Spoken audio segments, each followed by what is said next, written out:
Traveler and Paimon! Ah, Traveler, welcome. Good to see you. What can I get for you? We want some blackback perch stew! All right, blackback perch stew it is. Make yourselves at home. It'll be right out for you in just a moment. Thanks, Chef Mao! I was just thinking about you guys, and now you're here. It feels like you heard my call and came running. You mean you were about to come looking for us? Uh-huh. There's something I want to discuss with you guys. Did you happen to see how the city looked on the way over here? Everyone's getting ready for the Moonchase Festival. Moonchase Festival? Is that another one of Liyue's ancient traditions? That's right! Moonchase is a big festival where we celebrate the arrival of the fall by moonlight.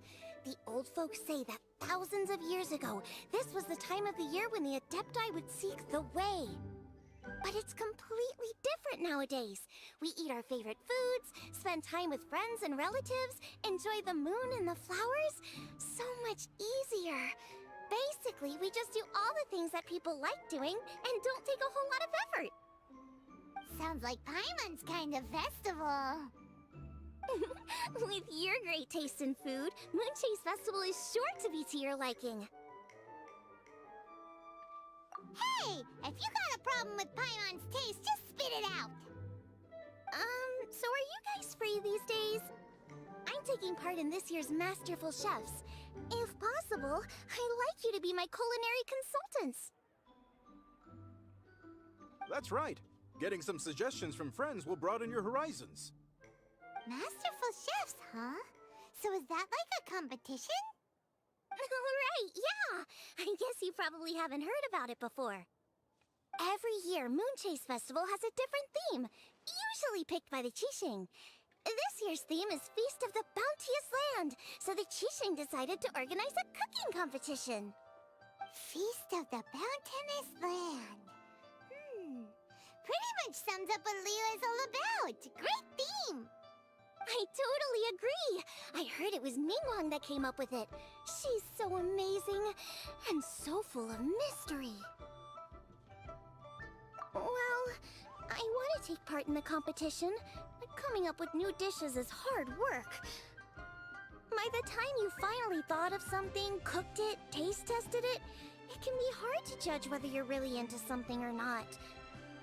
And so, I was thinking, I could get the two of you to help by gathering everyone's thoughts on what makes a great dish. I really want to think outside the box this time. And to do that, I'm gonna need lots of different ideas from lots of different people. This'll be a piece of cake! We've got friends from all over the map, haven't we? You sound pretty confident. Well, you know, not to brag or anything. But first things first, let's have a delicious one-min meal. After that, we can go around to all of our friends in Liyue and get their ideas one by one. Okay, great. Also, Golbat should be back soon, so we can all go together. Here's your blackback perch stew, folks. It smells so good. It's my pleasure.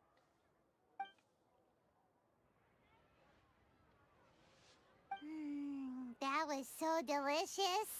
Theory confirmed, this is definitely chili pepper weather. Xiangling can be a bit of a handful, so please look out for her while you're out and about. Come on, Dad! Why would you say that? Because I know you all too well, my dear, that's why.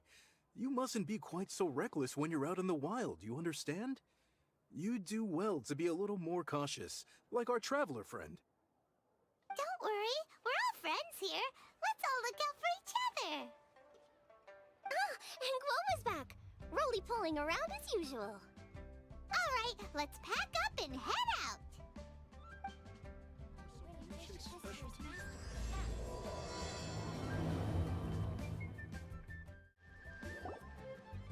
So, it's outside the box thinking that we're looking for, right?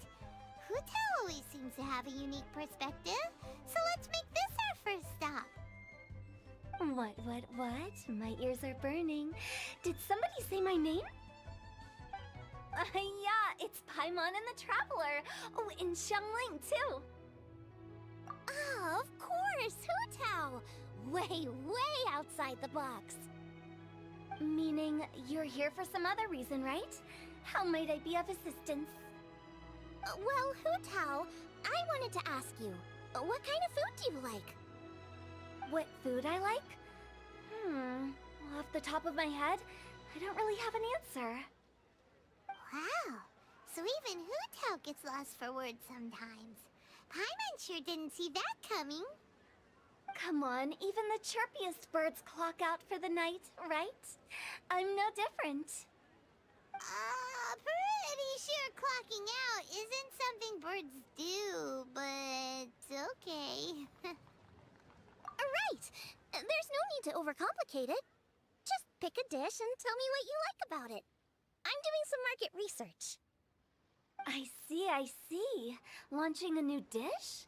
Well, let me say right off the bat, nothing weird, okay?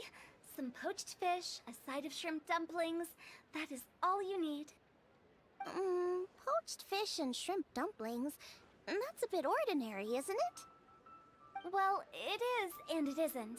Think about it. Poached fish is hot and spicy with a powerful aroma. It's a dynamic dish. Add a side of shrimp dumplings, and there's your static component. Got it?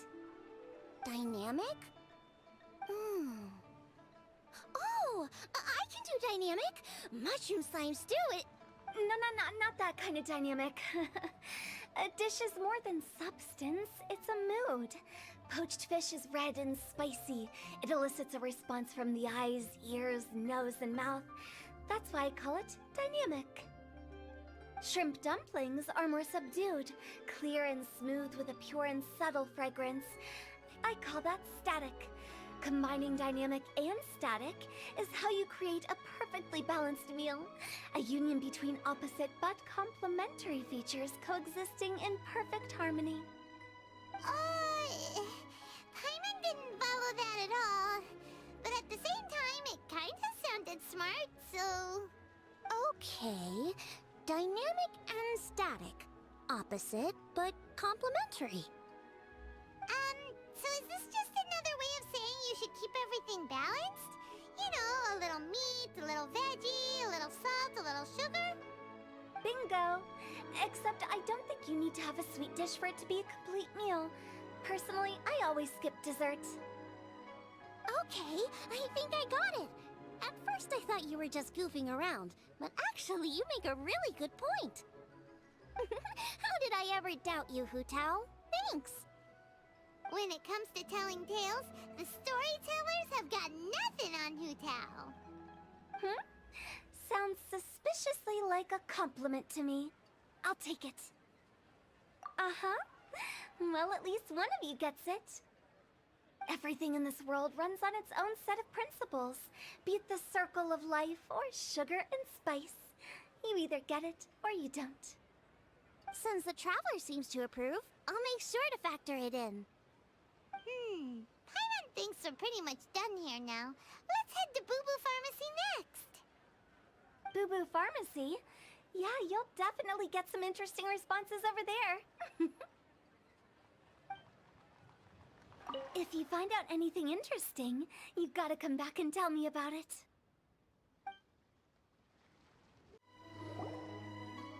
Oh, it's you. Is everything okay? Why, if it isn't the special guest who seldom visit.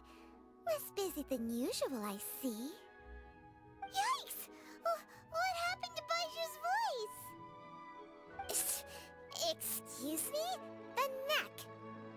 Oh, it's just Changsheng. Welcome, welcome. Here to procure an herbal remedy, I presume? No. We actually came for the conversation this time. We're here to talk food. I'm entering this year's cooking competition, so I wanted to ask you both... Oh, wait, there's 3 of you. I wanted to ask the 3 of you what kind of food you like. Most astutely self-corrected. We shall surely supply our assistance. You need to know what food I like? It's all the same. No flavor. Chi-Chi has some gustatory dysfunction and can't taste any food. Make no mistake, she's not being uncooperative. Oh, I understand. That's fine. Still, I'd expect Chi-Chi to have some sort of dietary preferences, though. There must be some dishes that you like the sensation of. Sensation? Yes, there's one. Coconut milk. Nice and cold. Well, that doesn't help us. It's not a dish, it's a drink. How about you two? Any thoughts? I like bite-sized morsels of meat. I agree with Chang Sheng. Many of our patients are the elderly and young children. They find large chunks of fowl or seafood difficult to swallow and digest. Dishes where the ingredients have been finely chopped, on the other hand, are far more suitable for them. We also see plenty of people with colds and sore throats who find it difficult to eat rich food. From a purely pharmaceutical perspective, I tend to recommend soups and stews. Got it. Would that be medicinal soups and stews? Medicinal soup. I don't like it. I must apologize for having such a one-track mind. It's a little difficult to think about food without worrying about the health implications these days. We've had quite the endless stream of patients recently. If you ask me, I think the changing weather is to blame. That's okay. Everyone's input counts. Keeping it seasonal and suitable for all ages sounds like a pretty good idea to Paimon. Medicinal dishes have higher demands in terms of nutritional balance than the kind of food I normally cook. I don't usually focus on medicinal properties, but since this is for a competition, maybe I can score more points by taking both flavor and function into account. Food with substance. Always better. Everyone will like it. It's a great suggestion. Thanks, everyone. You're welcome. As long as we could help. It's great to have a doctor's unique perspective. I'm feeling inspired. Oh, how you flatter me. Receptivity to sensible suggestions make for a savvy chef. Oh, she is! Creating new dishes is Xiangling's favorite thing to do. You can be sure she'll put lots of care and attention into it. Everyone's got their hobbies, and mine is cooking. Usually I just go with my own ideas, but having a whole new perspective this time is sure to make a big difference to the end result. Great! That makes this whole trip worth it! Alright, time to move on to the next. So we've got an independent thinker's perspective and a health perspective. Next, Paimon thinks we should probably talk to some picky eaters. Food and medicine are inextricably intertwined, you know. To give a full account of all the ways in which they are connected, why, I'd have to start that story from a long, long way back. Shh! Nobody was asking. Coconut milk. Now I want coconut milk.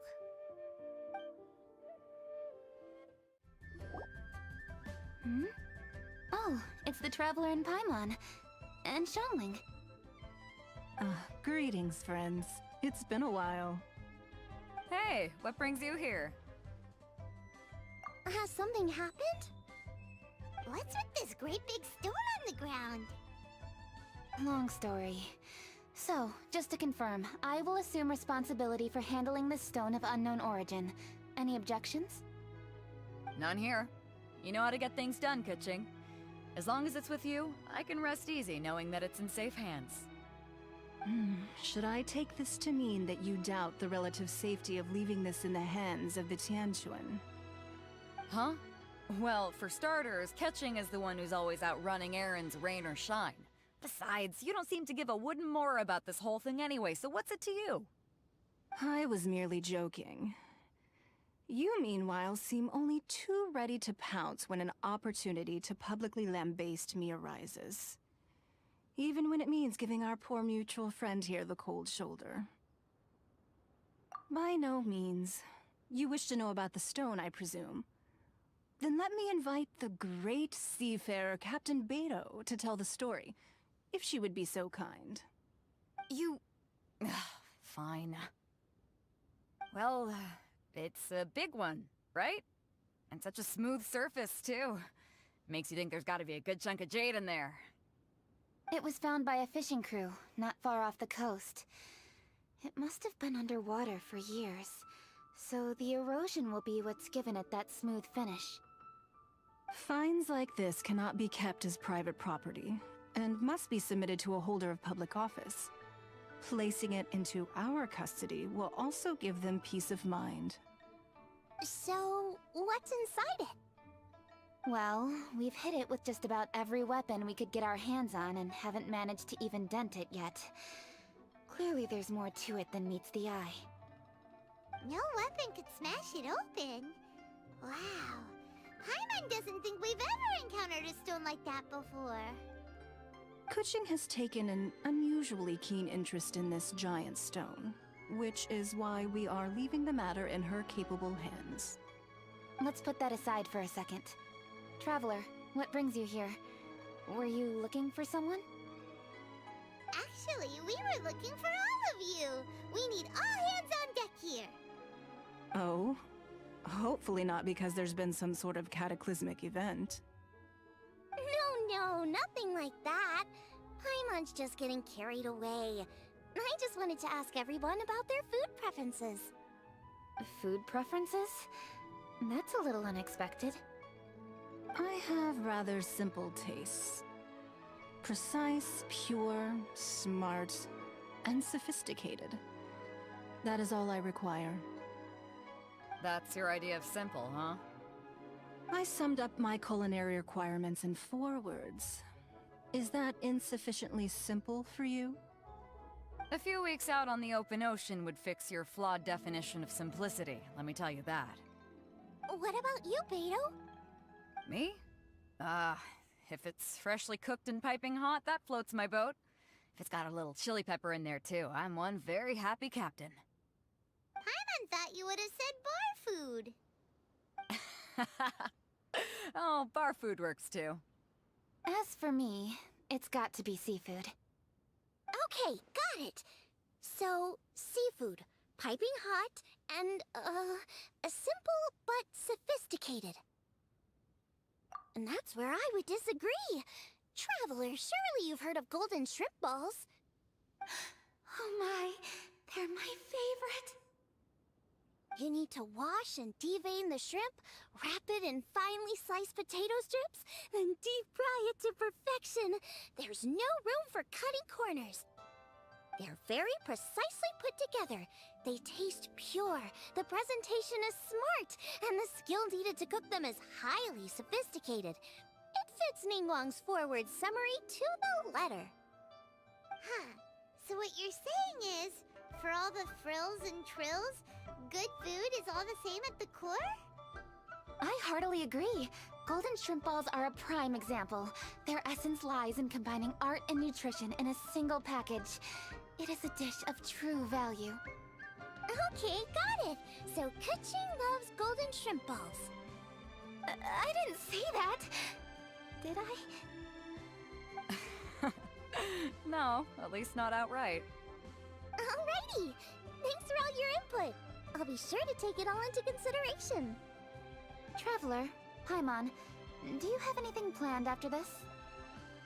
Good. I'd like you to help me investigate something. It's about this stone. You picked the right people for the job. We investigate stuff all the time.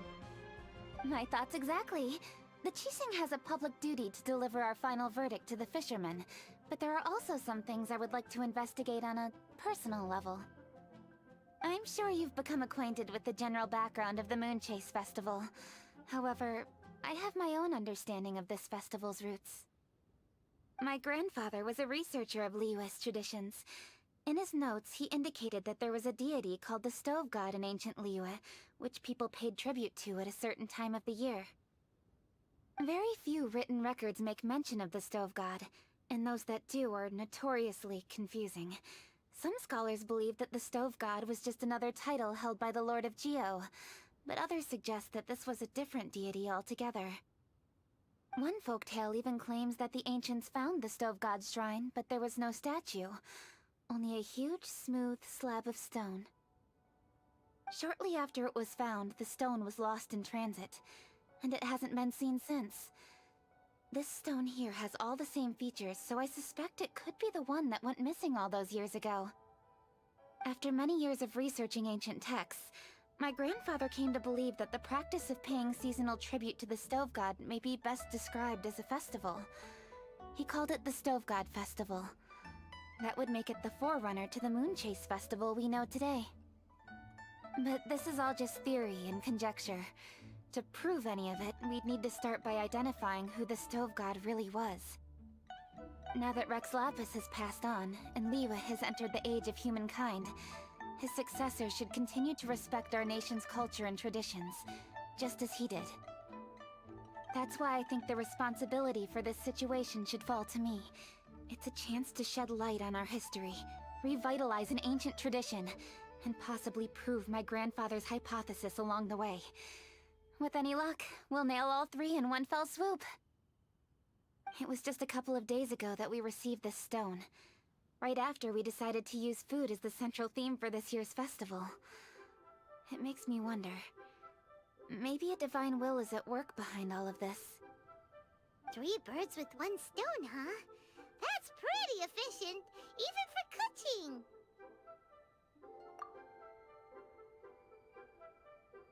Hey, don't worry about that. This sounds super important, so don't mind me. Besides, we're only... Wait a second. I got it! What? Why are you shouting? Ka-ching, can I tag along for your investigation? But... Since it's all about the Stove God, I might get to learn something useful about cooking along the way. It'll be great inspiration for me in the competition. Please, let me come along. I promise I'll help. if it means that much to you... Okay, I suppose you can come. Really? Yay! Thank you so much! You're the best!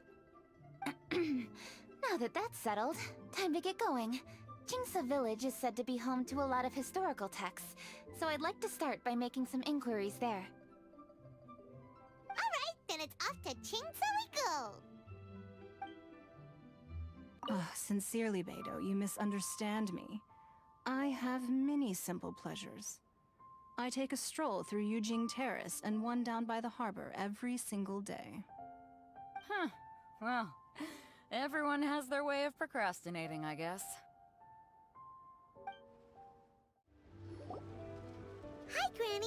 We need your help with something. Are there any old books around Jingsa Village? You know, from a really long time ago? Oh, looking for ancient texts, are we? Let me think. There is an old warehouse over there, property of the Feiyun Commerce Guild.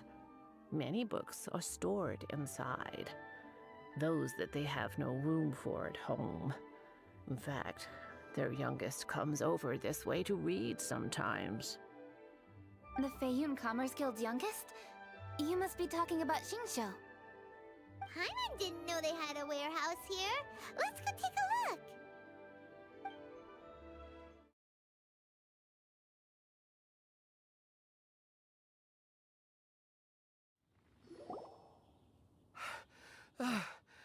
I've come here to clean the book warehouse plenty of times before, but this is the first time I've run into these crooks. Are you all right?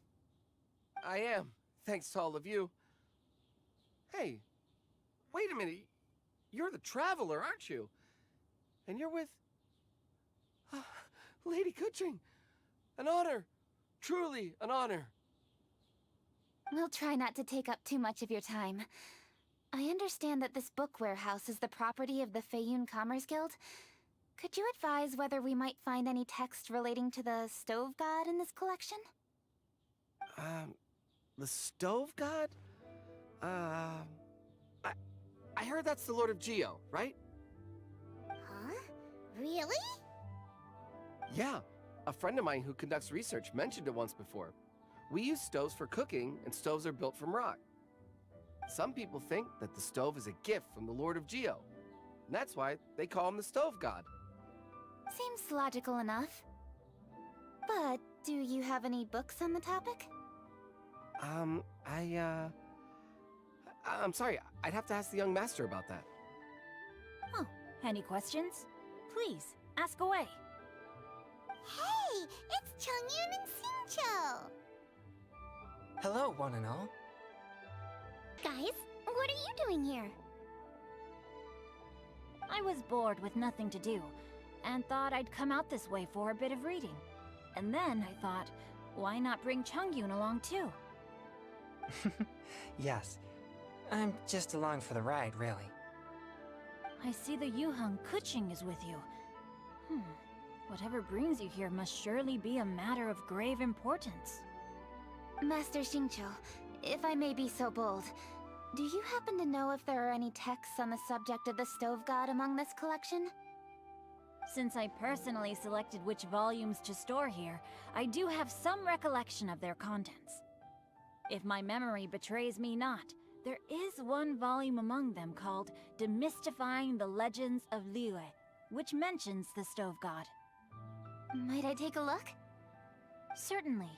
If it pleases my lady, I shall lead the way. Sheng, I will take care of things here. You're free to go about your own business. They're back! So did you find it? Yes, Master Xingqiu has quite an exceptional memory. Demystifying the Legends of Liyue does indeed mention the stove god. However, it says the following. The body of the dragon wielded a tail that could eclipse the sun, and claws to command fire and teach the ways of wisdom. Receiving the gift bequeathed unto them, humankind cooked food with fire, and thus did they prosper. The body of a dragon? The stories about Rex Lapis say the same thing. That much is true, but this is the only passage in the whole book. If we want to find out more, we'll have to continue our investigation. There's nothing further to discover here. It seems we'll have to look at other options. I come from a long lineage of exorcists, and our family too has amassed a number of ancient texts. Now that you mention the stove god, I seem to recall reading somewhere that this god once appeared at the Guili Assembly. Of course, I can't say if it's true or not. Books are penned by people. All they can do is show what the author was thinking. Everyone's mind is different, so every book on a given topic will give a different account. I apologize that we could not help in a more substantial capacity. Your help thus far is quite ample. Liyue is a vast and rich land. All things that existed here in the past have left their trace. So long as we do not abandon our search, it is sure to bear fruit eventually. Thank you all. We will continue our investigation elsewhere. Ah, hold up. I had a question too. Xingqiu, Chongyun, could you tell me what kind of food you like? Food? Oh no. You're not thinking of taking part in the Masterful Chefs, are you? Yeah, I totally am. What's wrong? You look like you've just seen a ghost. Xiangling, this is a major event. I beg you, please don't cook anything strange for this competition. What do you mean, strange? Mushroom slime stew, to give one example. Okay, fair enough. That dish isn't my most popular. But that's why I'm doing all this research, so I can create some really special dishes to win everyone over. Well, in that case, I like cold food. That's because you can't handle hot and spicy, right? Yes, you're absolutely right. My tastes are on the mild side. I prefer gentle dishes with minimal seasoning. Soups and stews, vegetables and broth, seafood or freshwater fish, either boiled or steamed. These kinds of dishes I am most partial to. No surprises from the Guhua Geek. Okay, another mild child. Got it. These are just personal preferences, and everyone's are quite different. Are you sure this eclectic mix of opinions will be of any use? Of course! You're my customers, and putting a smile on customers' faces is my calling as a chef. Though Xiangling's market research blade stabs often into the dark, her heart never strays from the noble path. If anyone can win hearts and minds with their cooking, it's gotta be someone like Xiangling. She's got pure intentions and really cares about the customers. No, where's all this praise coming from? Knock it off, guys. You're embarrassing me. Sorry for holding you all up. That's all I needed to know. Shall we carry on with the investigation now? Over to you, Kuching. Where to next? So we've learned the Stove God allegedly made an appearance at the Guili Assembly. But today that place is largely a wasteland with few traces of human activity. Wangshu Inn is close by, so let's stop off there on the way over and see what we can find out. Forgive us, for this is where we must part ways. May your journey be a smooth one. Yes, best of luck. If you run into any difficulties, come and find us. We'll be only too glad to help. Let's go! Next stop, Wangshu Inn! Now, which book to read today? Aha! How about this? Chongyun, pick a book, any book, and read it out loud to me, will you? That way, I can give my mind a rest. Huh? That's why you brought me along? Don't like that plan? Okay, then I'll read one for you. How about Young and Hopelessly Smitten? Xingqiu, don't you think you have one too many frivolous books in your collection? Okay. A Guide to Getting Ahead in Yujing Terrace. How about this one then? Oh, really, Xingqiu? Huh? Oh, Traveler. Who are all these people? Friends of ours! Allow Paimon to introduce Xiangling, Guoba, and Kuching. Kuching? Of the Chishing? She's the, Hi. It's not that. It's... I mean, I'm just your typical commoner. I've never met someone as high up as the Yuheng before in my whole life. Look at that strong body, those powerful hands, and honest eyes. This guy must be a really great chef. So, is there something I can help you with? You've come a long way out to end up at Wangshu Inn.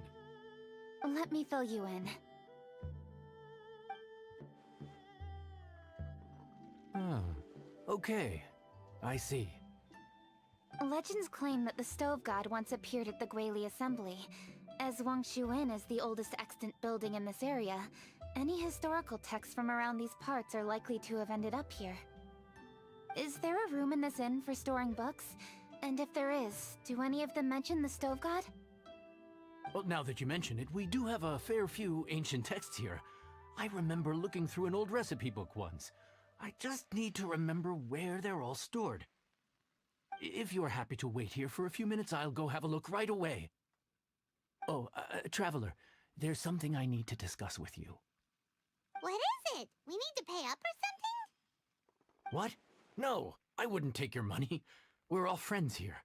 I just wanted to ask if you had the time to make a satisfying salad for me. A satisfying salad? What for? Yeah, guy who hangs out on the roof terrace, you know? Good-looking fella, not too tall. Shh! Don't you think he can hear you? Oh, right. Yeah, maybe. Anyway, you know who I mean. The boss told me to take care of him, but this guy, let me tell you, he is one tough nut to crack. He usually turns his nose up at everything that isn't almond tofu. But the boss tells me you once made him a satisfying salad, and it all went down so well. So, I was thinking, could you teach me how to make it too? That way, I'll have something else in my arsenal. Oh, so this is for show! You guys really look after him, huh? Well, that's life, right? You gotta look out for your own people. All right then. Wait right here. I'll be just 1 minute. Clock is ticking. 59, 58. Sorry for the trouble, Traveler. Okay.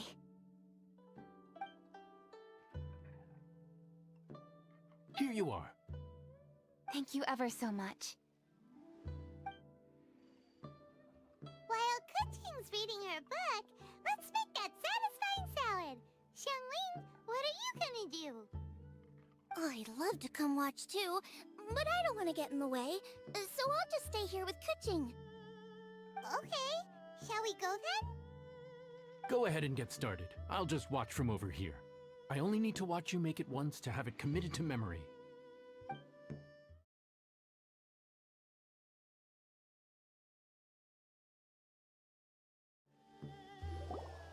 All right, thanks for that. I think I've got it now. You got all the steps down, right? Of course. Don't forget, I am the best chef around these parts. Let's go see what Kuching and Xiangling are up to.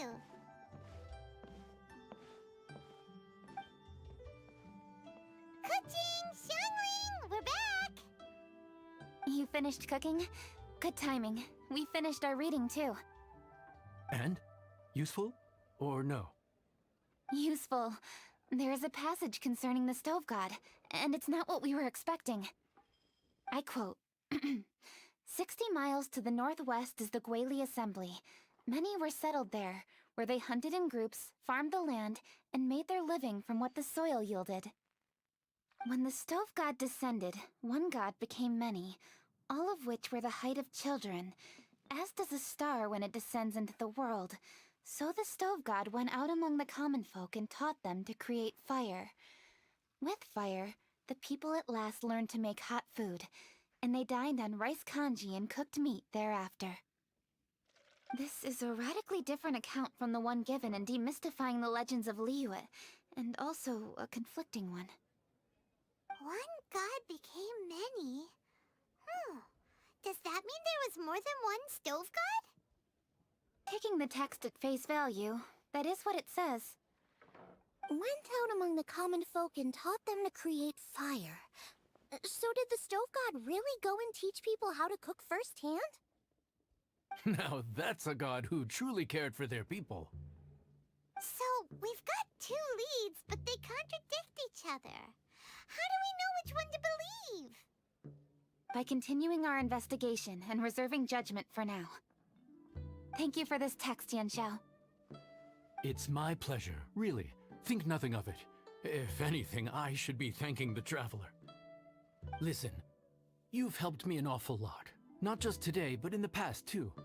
I want to make it up to you properly, and as it happens, things are pretty quiet here today. So I'd like to take the chance to treat you all. What do you say? Will you stay for a meal? Wow, he sure sounds confident in his cooking. I like that. Confidence is one of the best ingredients a chef can have. I really want to try his cooking. I say we take him up on his offer. It's hard to refuse a generous offer like that. Yes, I think we can fit this in. Yanxiao, we await your culinary creations with great anticipation. I won't disappoint. Everybody, please be seated! You think you own the place?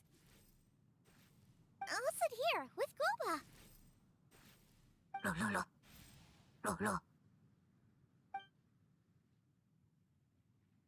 Here we are. That's everything you ordered. It all smells amazing! I think I've met my fellow finalist. It smells beautiful! Strange. I never would have guessed that such a gifted chef worked here. This inn isn't particularly known for its food. Everyone likes a good meal, whether they're staying the night or just stopping by for a bite. We call it an inn, but the fact is it's much more than that. We have to cater to all aspects of daily life to make this a true home away from home. Please enjoy your meal at your leisure. I should get back to work now. Yanxiao, are you taking part in this year's Masterful Chefs? Huh? You too? Yup, I've signed up already, and I've got my eyes on the prize. Your cooking's delicious, Yanxiao. I'm really looking forward to seeing you in the final. Huh. Interesting. All right, I'll see you there. What was that? Some kind of power move? No, it seemed more sportsmanlike than that. Yup, he's a really talented chef. His food was excellent, and it showed he has a level-headed personality. That's the kind of chef that could be a match for me. I haven't had any competitive cooking experience since my cook-off with Brooke in Springvale. You're too kind. Guoba, what are you doing? Guoba's eating the... Those were Kuching's! How could you steal them while she wasn't looking? Oh, my golden shrimp balls. Huh? You ate every last one? Guoba, we've been through this. When we're with friends, you gotta be on your best behavior, okay? I'm so sorry, Kuching. I promise I'll make it up to you.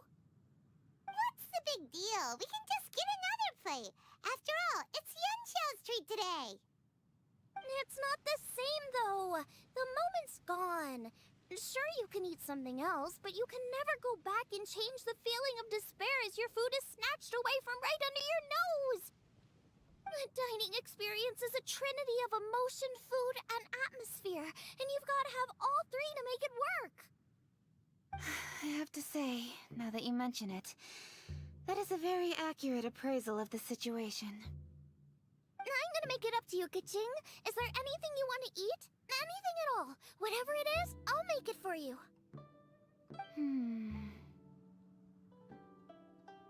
I don't have high hopes for this, but equally I don't want her feeling guilty. Okay, I'll let her do this for me. If you insist, there is one dish that perhaps you could try making for me. It's an old recipe from my grandfather's notes. No problem. May I see it? I'll get it to you when we're back in Liyue Harbor.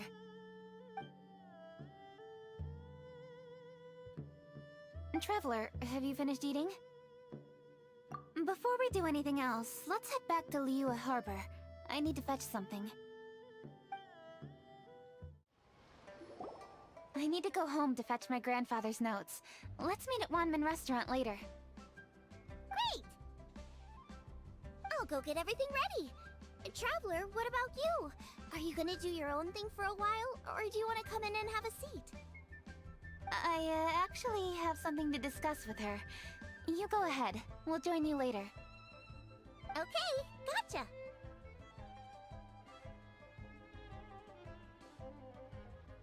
Traveler, come here for a moment. I need your advice on something. What do I need to do to get along with Xiangling? Seriously? That's what's stressing you out? What's so strange about it? Why are you looking at me like that?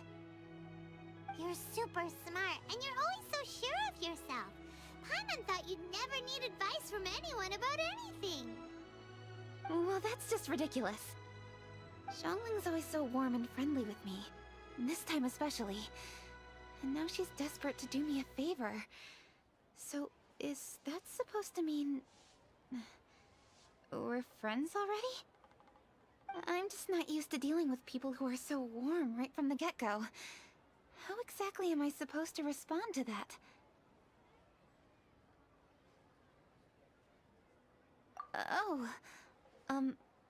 Okay. Noted. Thank you, Traveler. I'll see you again shortly.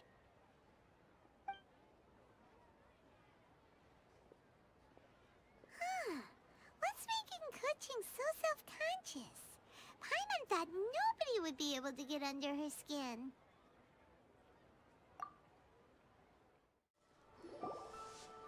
Hey, we're here! Hey, grab a seat.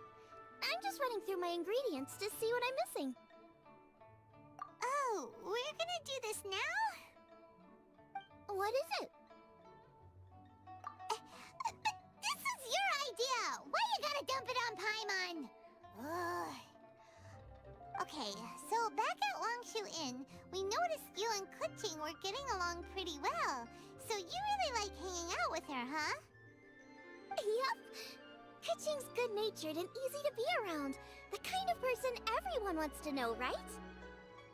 You're a braver person than Paimon. The first time we met Kuching, Paimon found her pretty intimidating. You think so? I remember thinking straight away that she was really easy to get along with. Didn't you see her sneaking treats to Goba back at Wangshu Inn?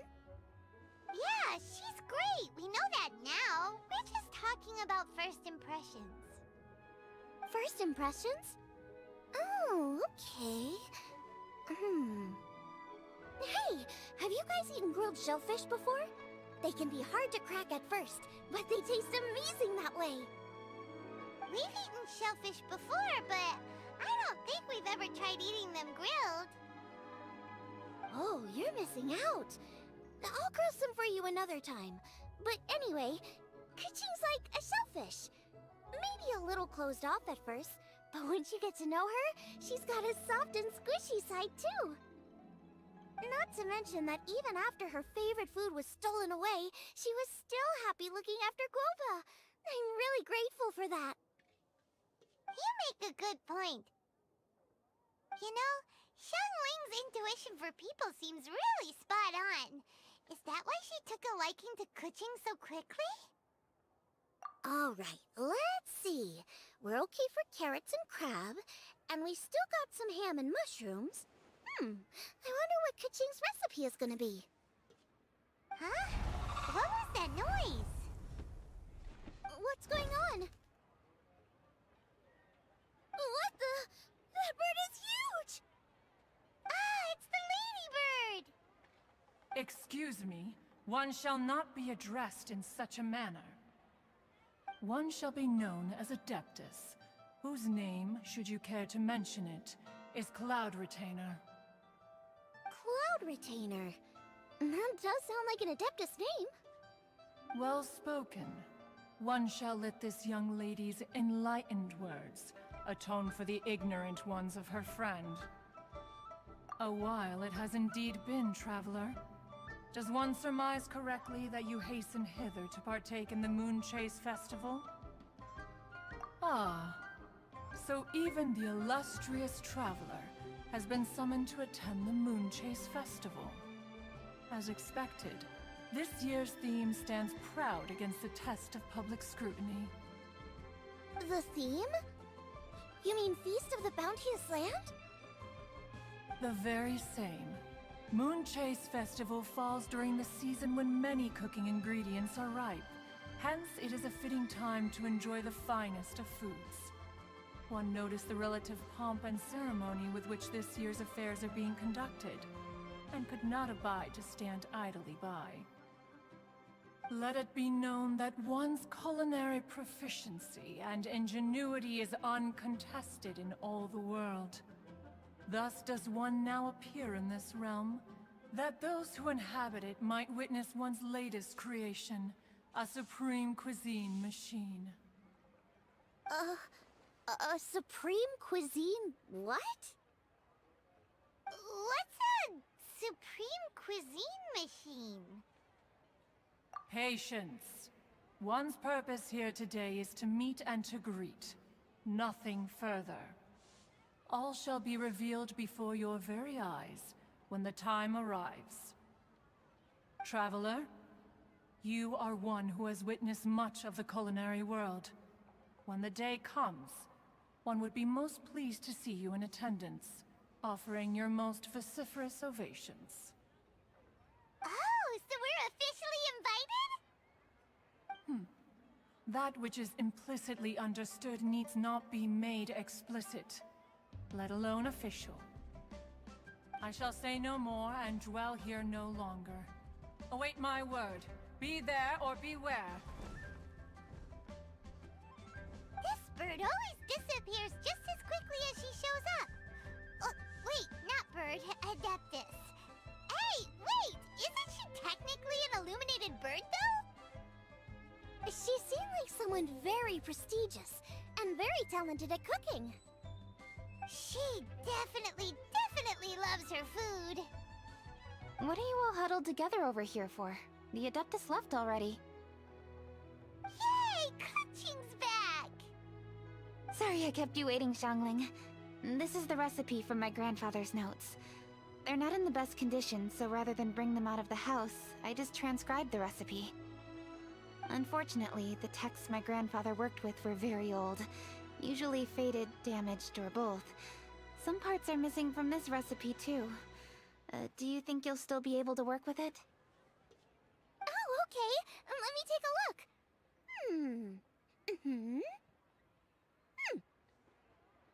Give me some time. I need to look into it.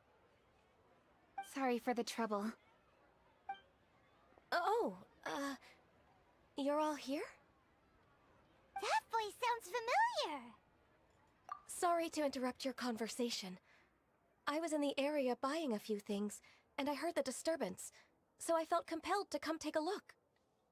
You mean Cloud Retainer? I saw her too. She just suddenly showed up right in the middle of the street. Whatever adeptal power that was, she certainly knows how to make an entrance. Lady Kuching, you saw her too?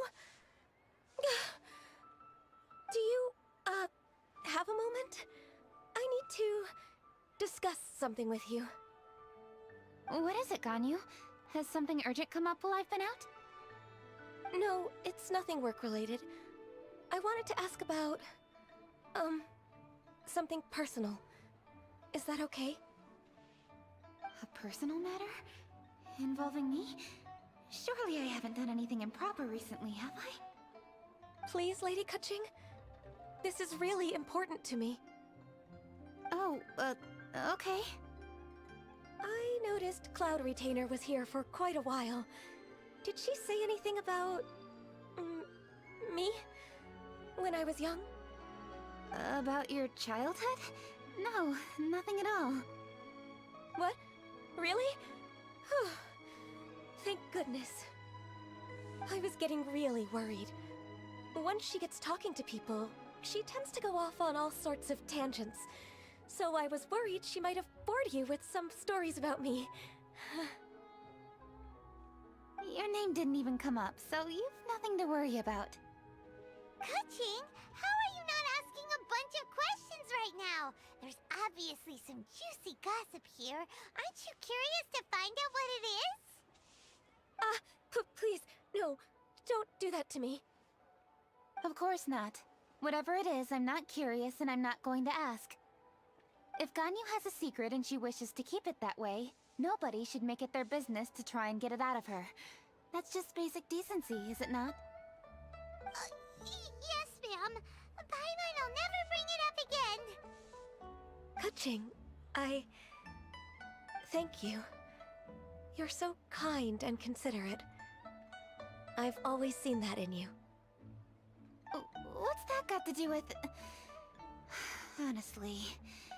Go on, you should be getting back now. Oh my, you're right, I should. Okay, everyone, please excuse me. I should get back to work now. Take good care of Kuching for me. Hey, what are you trying to say? Don't worry, Ganyu, we will. Thanks. Hope to see you again soon.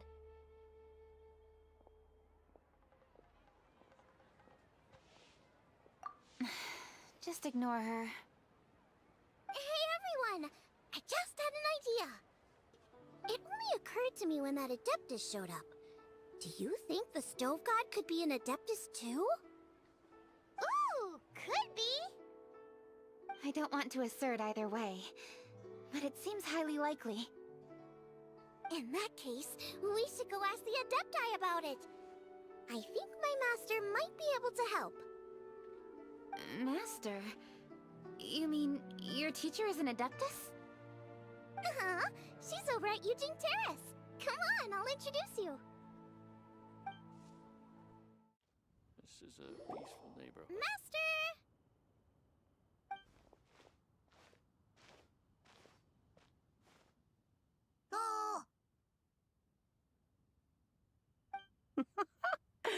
Hello, Xiangling. Madam Ping is Xiangling's master? I did not expect that. Master, how are you keeping these days? Are you well? Oh, very well, thank you. What a surprise it is that you all had the time to come and visit me today. Hello. Master, we came here because we have a question for you. Do you know about the Stove God? Of course I know the Stove God. Does this mean you know them personally? Ah, I see. It's the Moonchase Festival, isn't it? How interesting. So you came to hear some stories about the Stove God. That's right. We're investigating something that happened recently. I see. The great stone surfaces. And so you open an investigation. I must commend your guesswork this far. I did indeed know the Stove God of whom you speak, but it was a great many years ago. Moonchase was originally a rite observed by the Adepti, not something in which the ordinary people of Liyue would ever partake. But over the years, they have sought to emulate it for themselves many times, giving rise to various festivals bearing the Moonchase name. On nights when the moon shone bright, everybody would get together for joyful reunions. There would be fine food, fine wines, and choice teas. Later, Rex Lapis unified all of these various festivals under the Moonchase name to honor an old friend of his. In short, the heavens were our witness as we vowed to the moon to come together in joyful solidarity, to remember the past and reflect upon the present. That is the meaning of the Moonchase Festival. Rex Lapis.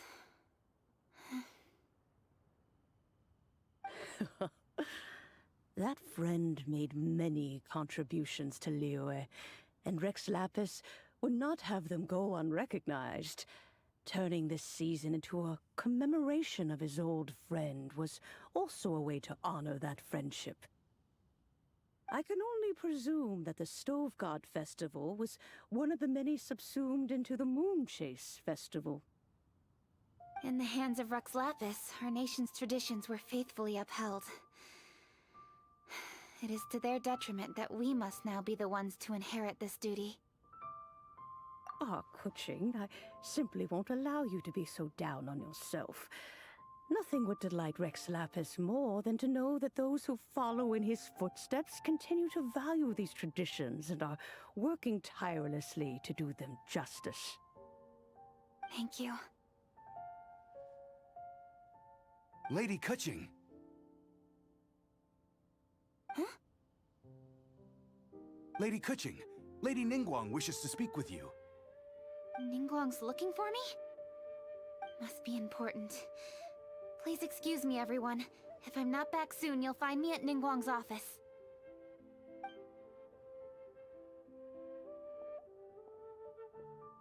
There she goes. Kaching's a lot more serious when she's got her work face on. Do you want to know who Rex Lapis's friend was? Oh! Paimon does! Yes, precisely. There are few genuine coincidences in the world. The story of the Lost Festival and the old friend are indeed one and the same. The Stove God was a good friend of mine, too. What a pity it is that the god is now gone both from the world and from people's memories. How could that happen? It is to everyone's regret that the Stove God passed. But gods cannot be fully destroyed, and we made a pact to wait until the land became fruitful once more. For perhaps the Stove God would then return, albeit in a new form. Really? Master, you must miss the Stove God a lot, right? From the way you talk about it all, it sounds like you were the best of friends. Yes. Thinking back on it all, there are many fond memories. I'm pleasantly surprised to find that Kuching is investigating this. She is a tenacious child, and anything she sets her mind to, she will diligently pursue. It warms my heart and makes me want to give her a helping hand. Unfortunately, however, I cannot simply give her the answer, for the process is of great importance to her. Kuching's grandfather once researched the Stove God, and now she follows in his footsteps. Since Kuching has inherited this conundrum, so too she must inherit the journey to its resolution. You knew Kuching's grandpa? Of course. I count all the people of Liyue among my good friends. I remember when he was the same age as Kuching is now. So young. Grandparent and grandchild are definitely made from the same mold. Both diligent enough to take on anything and bold enough to see it through to the end. I like to think of Liyue as my own little potted plant. I've watched it grow and blossom, and it grows more beautiful all the time. In the blink of an eye, the buds of yesterday are in full bloom today. It's wonderful to see. For new blossoms must bloom on the branches if the tree is to remain evergreen and ever young. My dears, you are absolutely right to focus your investigation on the stone. It is, as you suppose, the lost statue of the Stove God, and within it lie all the answers that you seek. I should like to see the stone for myself if you would lead me to it. Perhaps the truth will emerge even as we watch on.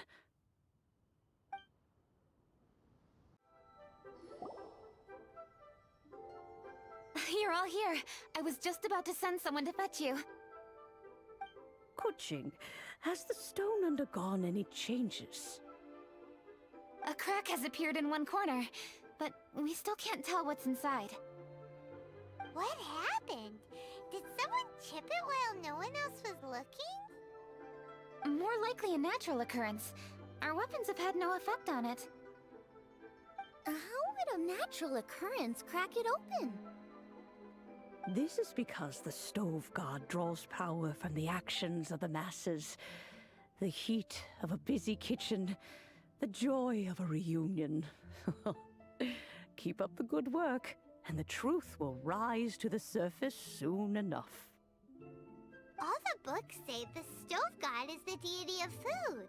So is the stone opening up because everyone's cooking for the festival? Statues draw power from their people. So, if the Stove God has dominion over cooking, could it be that the passion people put into their cooking gives power to the Stove God? Ningguang and I chose Feast of the Bounteous Land as this year's theme, and now every chef signed up for the competition is busy preparing. Paimon's theory is not an unreasonable one. Plus, a lot of families have reunion feasts around this time. With everyone back home, the whole city's bustling with people, and that adds a lot to the festive atmosphere. So if the stone cracked because Liyue started getting festive, that must mean that when the festive fever peaks, it'll bust right open, right? That's gotta be it, right, Master? Well, we'll have to see then, won't we? Okay, the fact that cooking is involved gives us a perfect opportunity. The selection phase of masterful chefs will be held indoors and seen by only a few people, but the finals will be held outside in public. Everyone who wants to will be able to come and watch it. The atmosphere will be incredibly lively, no question. And when the finals end, boom! We'll get to see who the Stove God really is, right? It's definitely a possibility. Well, I've already signed up, so I should be able to help. Yes, for a chef as accomplished as yourself, getting to the finals should be a breeze. Oh, this talk of cooking competitions is making Paimon hungry. Oh, Paimon can't wait! It'd be great if Paimon could take a nap and then wake up when it's the finals.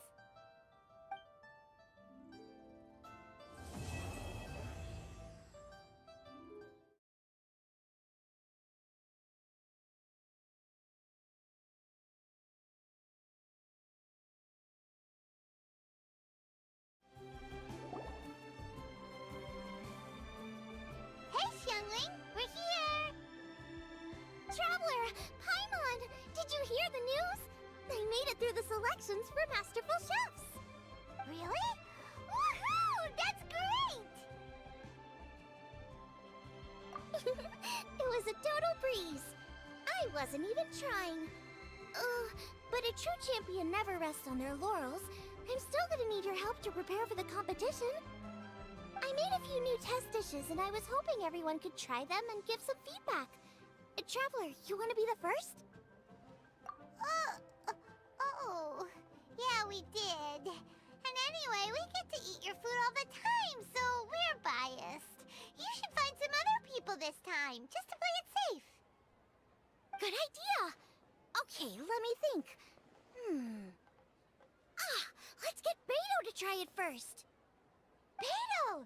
Yep, you can definitely trust her opinion. Let's go find her. Right now, she should be down at the docks. Let me box up this food real quick, then we can head on down.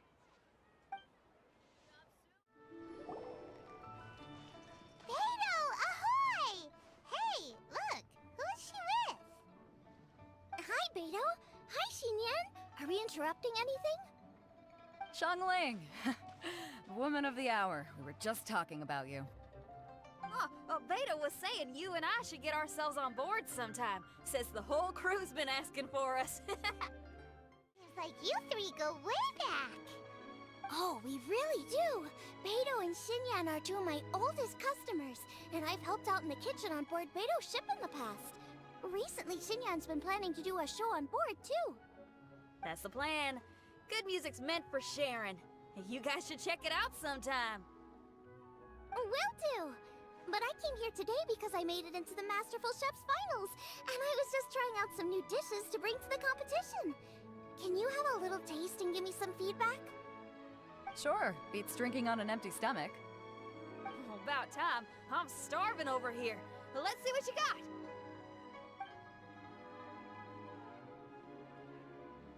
Oh, man!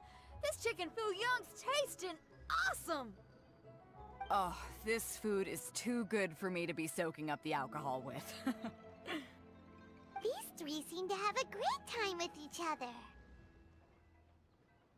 Only thing is you've got 3 dishes here. Chicken foo young, come and get it, and crystal shrimp, and they all taste kind of refreshing.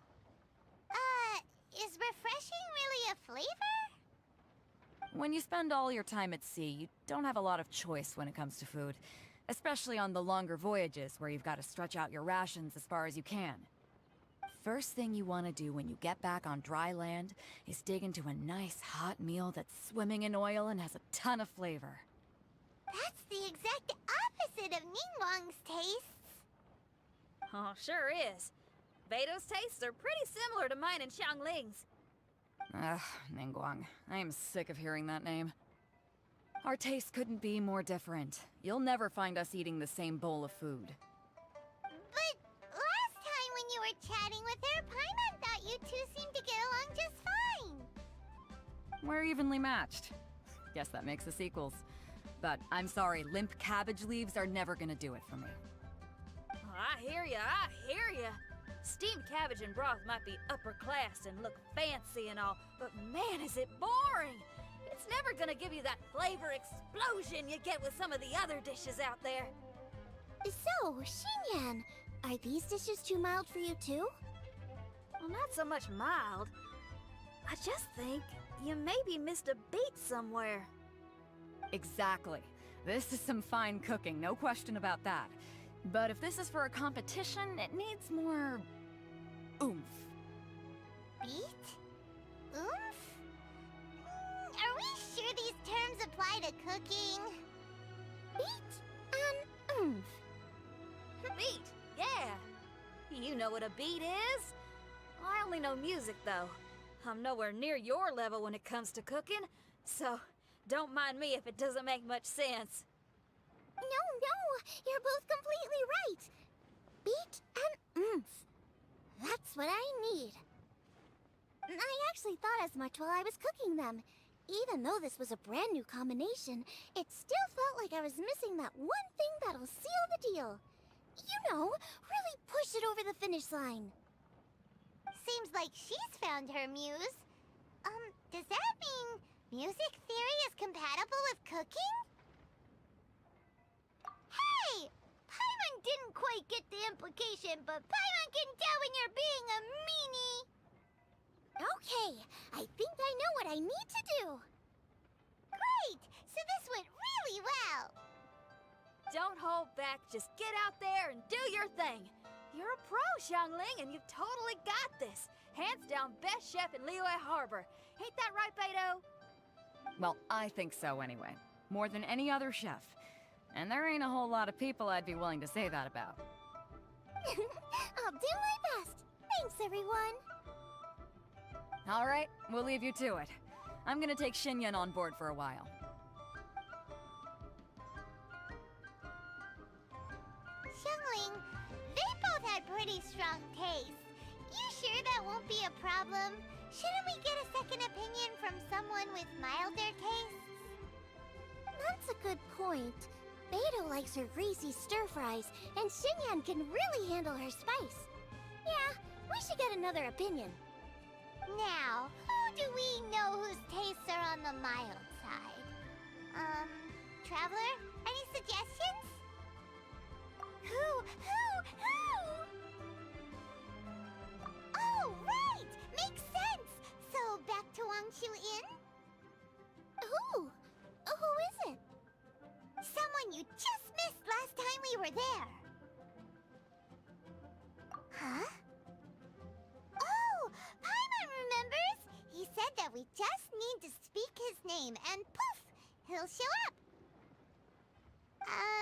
Will he definitely hear us saying his name, though? Maybe we should find somewhere quieter.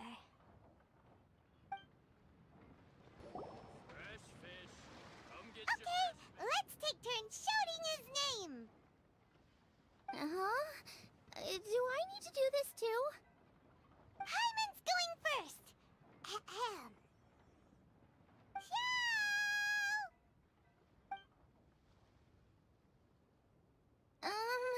Nothing's happening. Let me try again. Xiao! That's weird. Does he not want to hang out with us?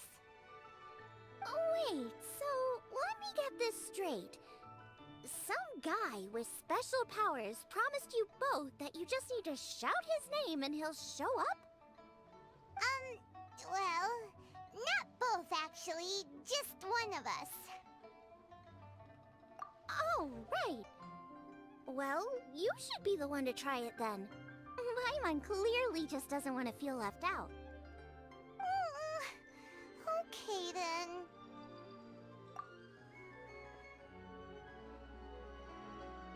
You called? Whoa! He actually came! You spoke my name, did you not? When I make you a promise, I will honor it. Blink of an eye and poof! He's there! That's how you know he's an Adeptus. An Adeptus? Xiao, was it? Hi there. It was me who asked the Traveler to call you here. My name's Xiangling. I'm a chef. I've made it into the finals of this year's Masterful Chefs, and I'm testing some dishes out in preparation. I'm trying to get feedback from customers with all different tastes. Customers. And that includes me? Uh-huh. The Traveler says you prefer mild food. Just the kind of person I'm looking for. If you don't mind, I'd like you to try the dishes I've made and tell me your thoughts. Since it's you, I will do it. Yay!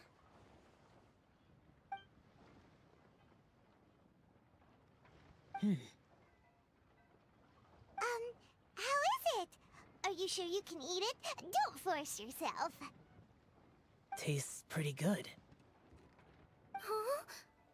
Really? I can't believe it. An Adeptus says he likes my cooking. If my dad was here, he'd be crying tears of joy. You excel in the culinary arts. I'm reminded of another chef I know. That chef cooks dishes with soul, as do you. Both of you are masters of your craft. Who do you think he means? Smiley Yanxiao? If I had to find fault with something, the two sides are a little strong for my taste. Some minor adjustments would take this dish from excellence to perfection. Just my own opinion. Do not fixate on it. Take it or leave it as you see fit. Alright, go easy on the sides. Okay, I got it. Thank you, Adeptus friend. It was really great to meet you. I'll be leaving now. See you next time. Paimon still can't believe he actually came! So, what would happen if we called his name again now? Do you think he'd come back right away? Only kinda, maybe, not really joking. Jeez. Good news! After 2 rounds of taste testing, I've had an idea on what to do next. Great! Lucky we picked the right people to talk to. I'd better head back and try this out a few times while it's fresh in my mind. Thanks for your help. Oh, and the final is in Yujing Terrace. You better come and watch. Will do. Good luck!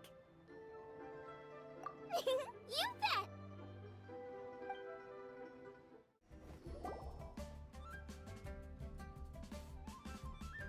Welcome, everyone, to the Masterful Chef's Final.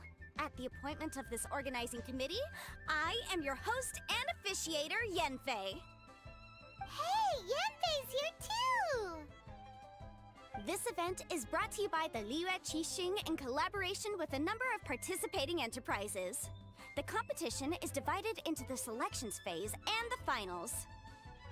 We saw many contestants from all over Liyue in the selections process, and all of them were outstanding chefs in their own right. Of those, the 2 strongest participants were put through to today's finals.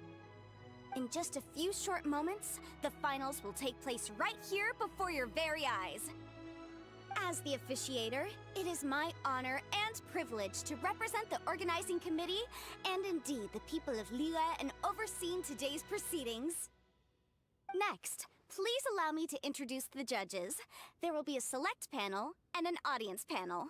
The 3 members of the select panel are the Tianquan, Lady Ningguang, the Yuheng, Lady Keqing, and last but not least, gourmet connoisseur, Uncle Tian. In addition to these 3, 10 judges will be chosen from among the audience to sample our contestants' dishes and cast their vote.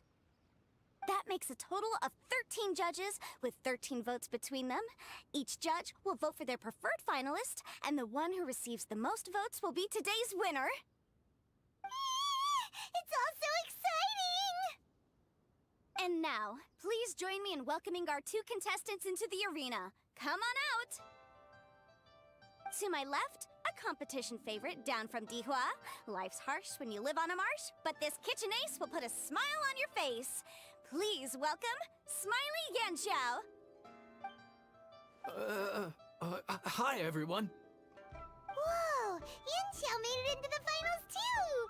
But what's up with him? He seems really nervous. Yanxiao! Chin up! Shoulders back! Everyone from the inn is super proud of you! Huh? Oh. And to my right, a stalwart of Liyue Harbor culinary scene, a little feisty with a whole lot of spicy. Give it up for Xiangling! And her mysterious assistant, who knows who? Paimon knows. It's Guoba. Hey, everybody! I'll do my best! Contestants, please repeat after me.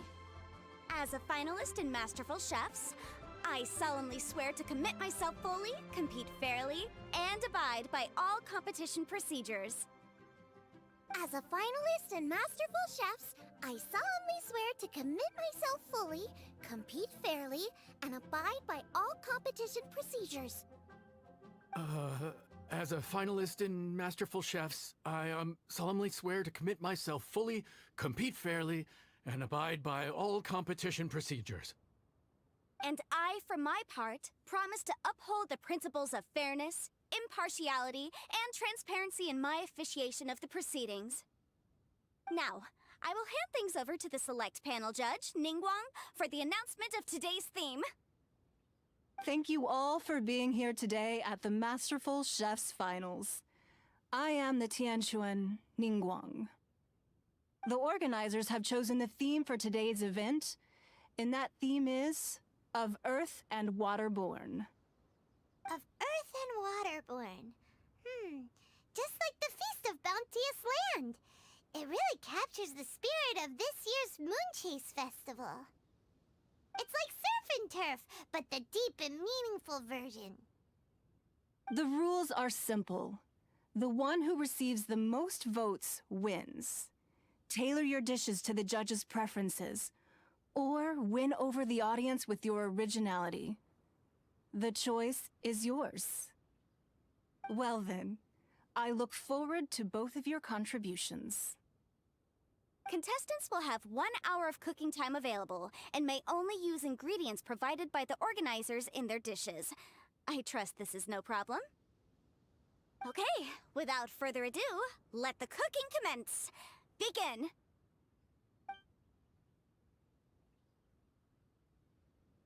Time to pull out all the stops. Show everyone why you're the best. Traveler, Paimon! Thanks for coming to support me.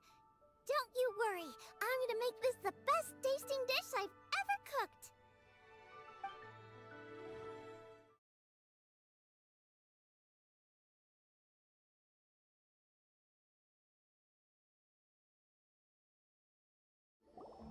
Whoa, what's this? Hold up. Things are taking an unexpected turn on the Masterful Chef stage. Xiangling's mysterious assistant appears to be aiding her opponent.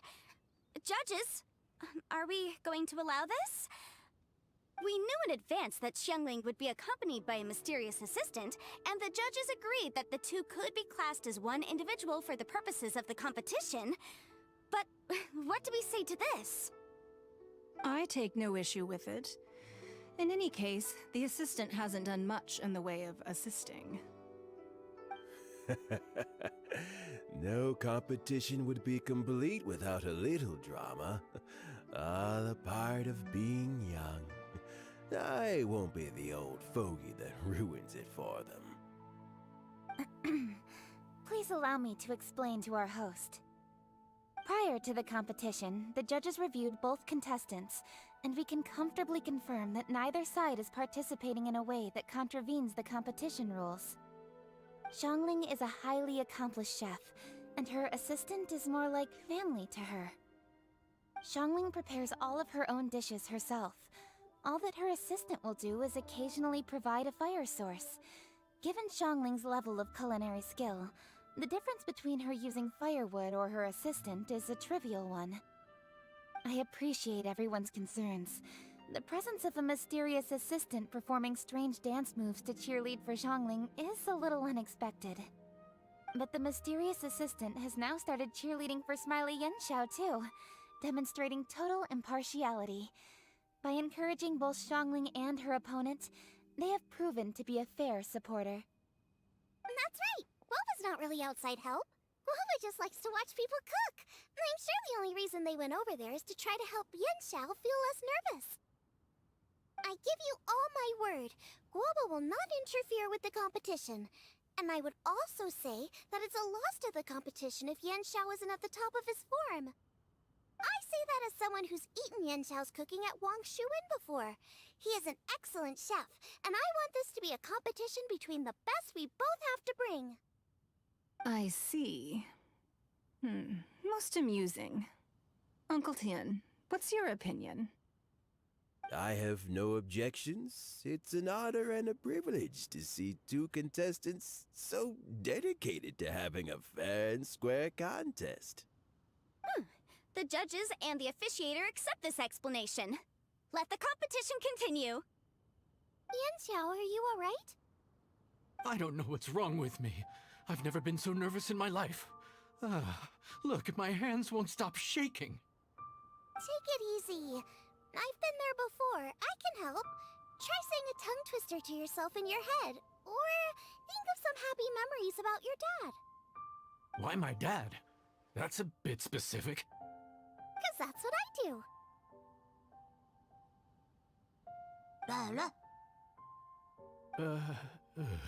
I guess I'll think of my mom then. Anyway, you should carry on. I'll be fine. Don't hold up your own dishes on my account.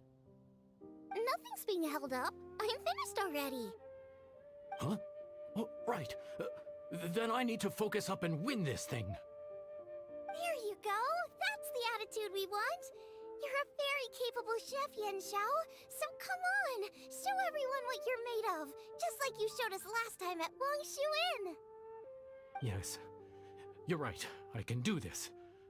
I can do this. Thank you, Xiangling. And thanks to your... well, thanks. Time for me to get cooking.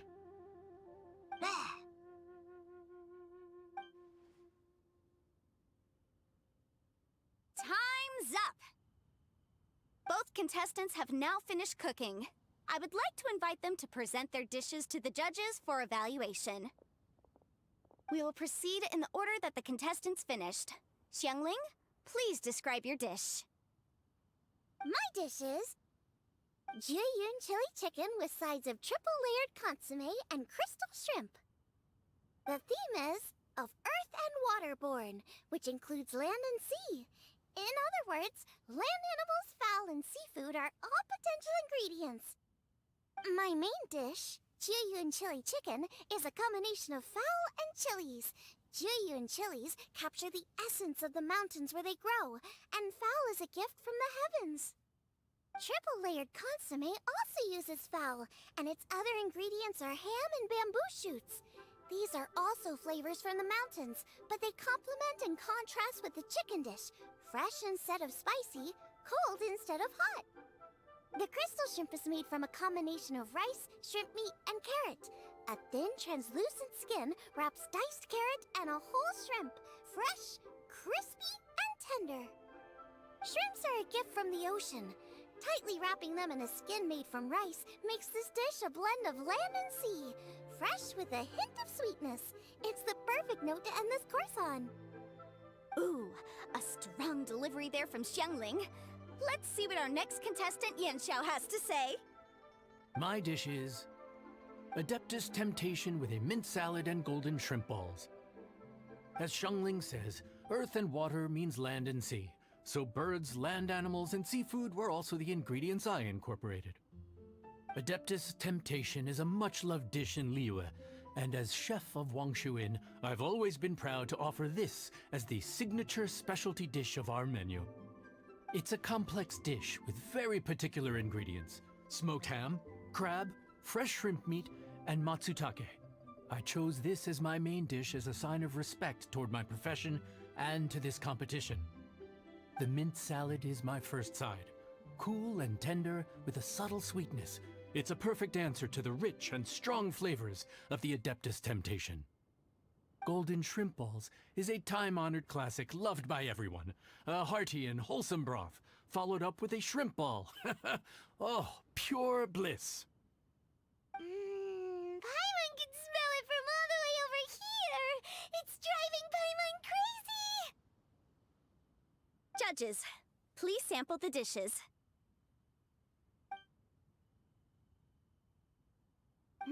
Very impressive. Both contestants' dishes are well considered, expertly made, and truly delicious.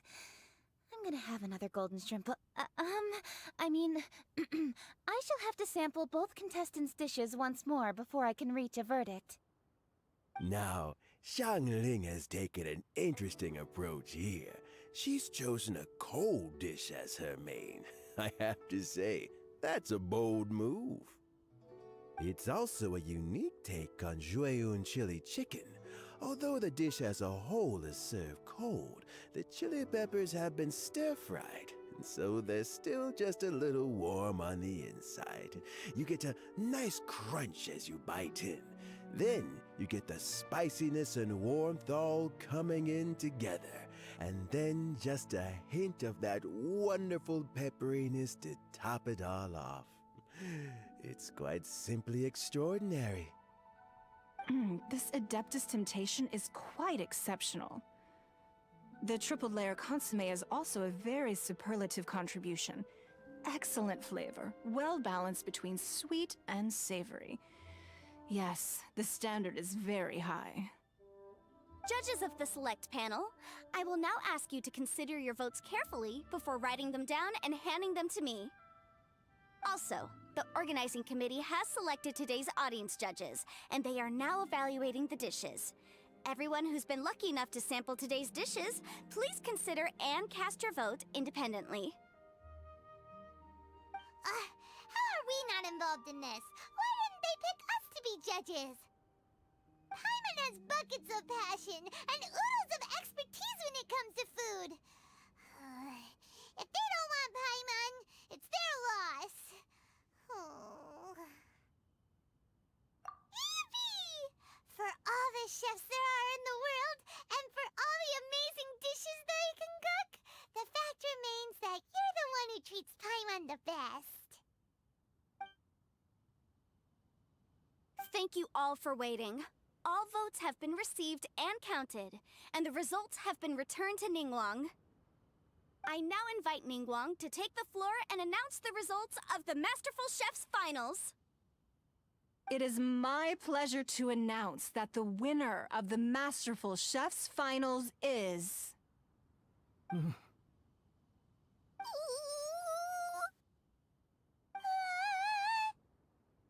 by a mere 1 vote margin, Xiangling!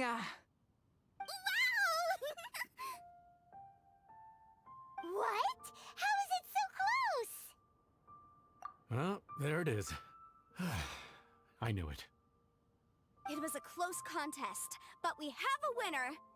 Liyue Harbor's Xiangling has beaten Dihua Marsh's Yanxiao by just 1 vote.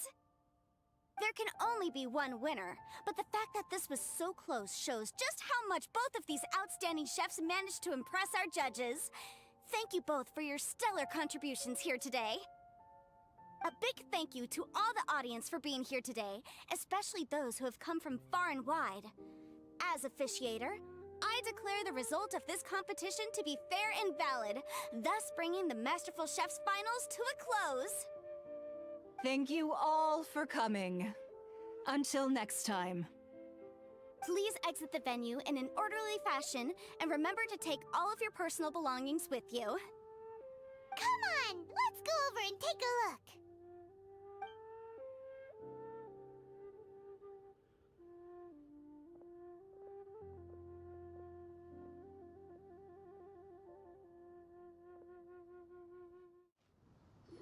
Looks like I won this time, Yanxiao. But I'd still like to try your dishes, if that's okay. Sure, I'll have a try of yours too.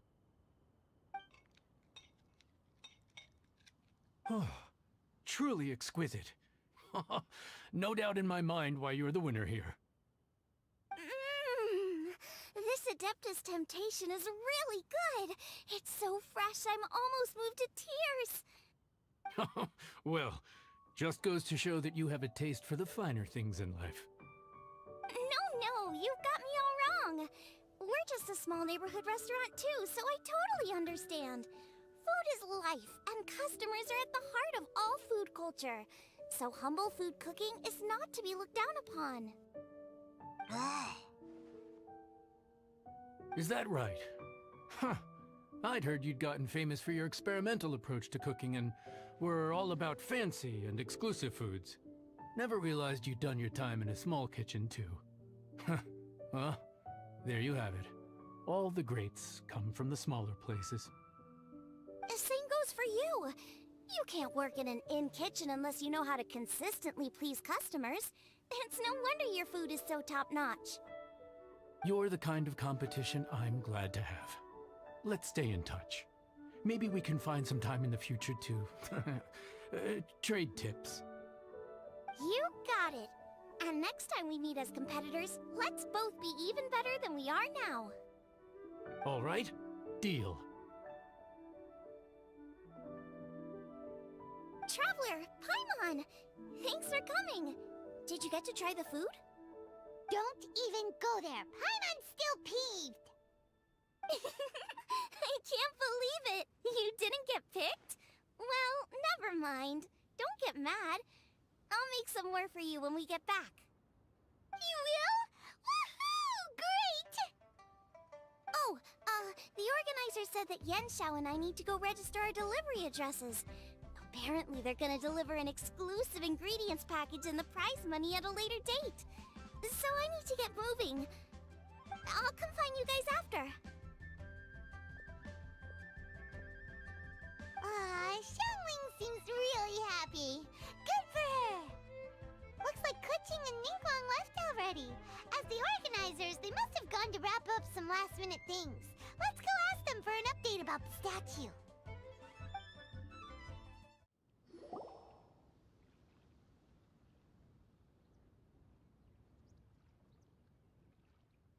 Kuching, there you are! Oh, you found me. Huh? Is everything okay? Traveler, I have found myself in something of a predicament. In the competition, I voted for Smiley Yanxiao. So you're frustrated because you can't go back and vote for Xiangling instead? No, that's not it. As a judge, I had a duty to remain objective. I made my decision after thinking about it very carefully, and my conscience is clear. Xiangling is my friend, so by rights, I should be honest with her about this.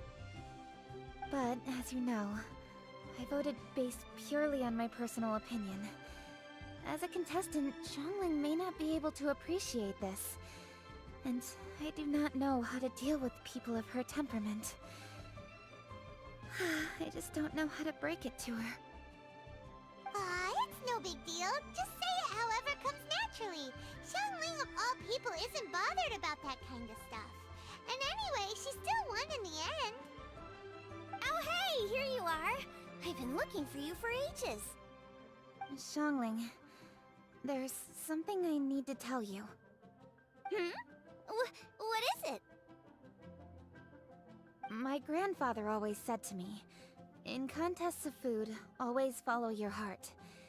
Which is to say that in gastronomical disputes, or indeed competitions, one must cast their vote for the party that they agree with.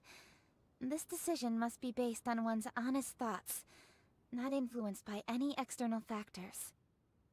Of course, that was just my grandfather's opinion, but I have to say, I am inclined to think he had a point. So, despite the fact that I am your friend, I cast my vote for Smiley Yanxiao's Adeptus Temptation.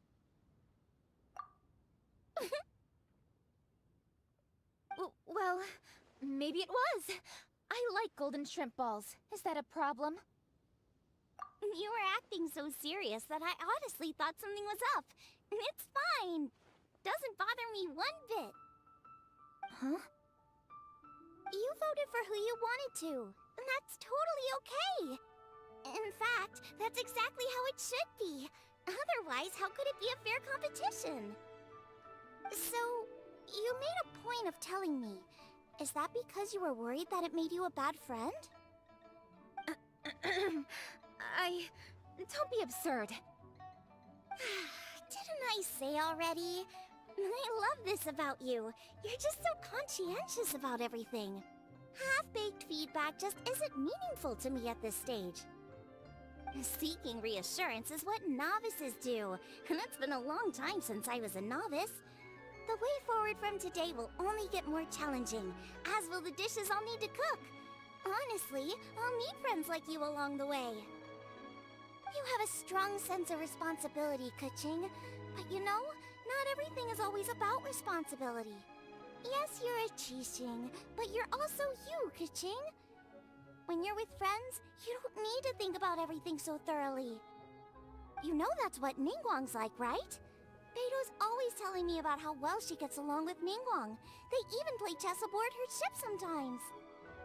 So you see, Ningguang's kind of bold in that she doesn't let her identity and reputation get in the way of her ability to have a good time. You can take a leaf out of her book. Outside of work, it's time to let go and relax.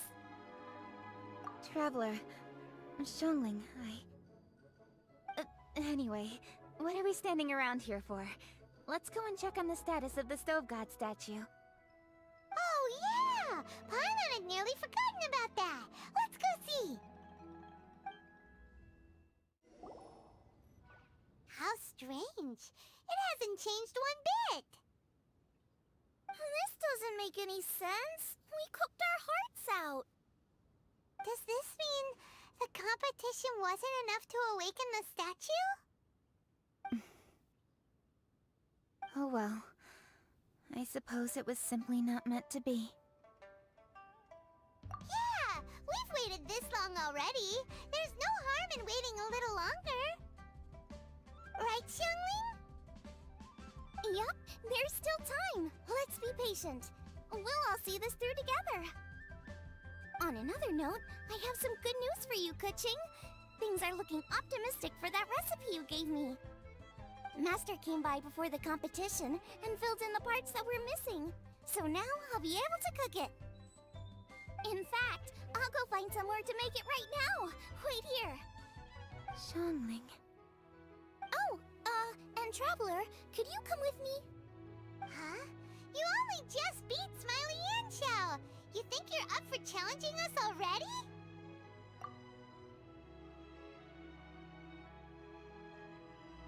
Obviously not what I meant. You collect recipes, don't you? I thought you'd probably be needing this dish during your travels, so I figured I'd share it with you. Oh, right! Paimon knew that. Sheesh, we totally misread that situation. Huh? Jeez, careful eating your words so fast. You'll give yourself heartburn. What are you staring at me for? Go on, go get on with your cooking. Will we ever manage to reawaken the statue?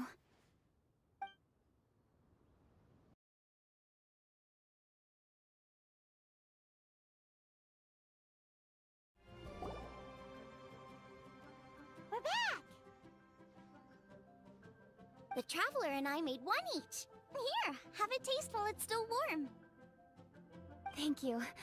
Don't mind if I do.